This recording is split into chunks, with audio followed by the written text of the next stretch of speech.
Hey everyone.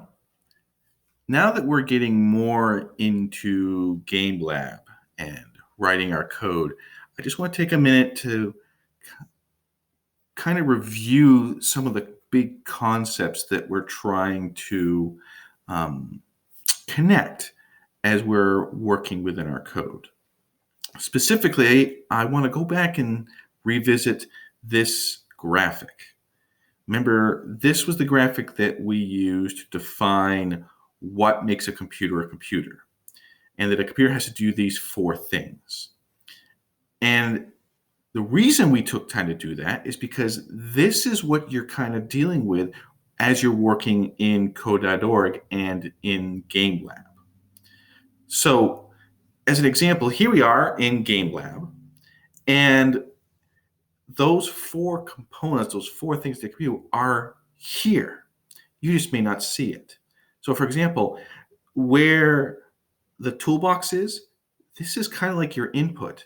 This is where you're picking and choosing blocks that you want to input into the computer, things that you want it to do. Okay.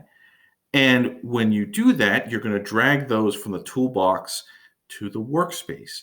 And when you do that, what you're really doing is you're taking that input information and you're putting it into the computer's storage. Because remember, as you drag the blocks into the workspace, the computer remembers or stores that information. Then, once you've built up your workspace and you want to see what the computer will do with this information that you've stored in it, that's when it comes to you're saying, hey, computer, would you please process this information? And when you come over here and click the orange run button, you're basically telling the computer, process the information I've inputted into your storage. And so it does that processing, it takes that information, it changes it in some way, and then it has to output the results to show you what it did with that information. And your output is the workspace there, where the grid is. That's your output.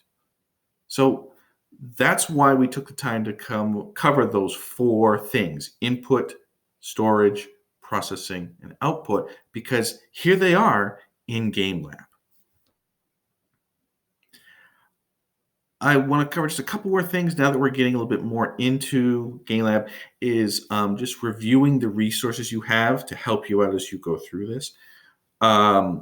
So for example, the instructions tab, which you see highlighted here in yellow, that's where those are your directions, and that's where Game Lab tells you what they'd like you to do with the information.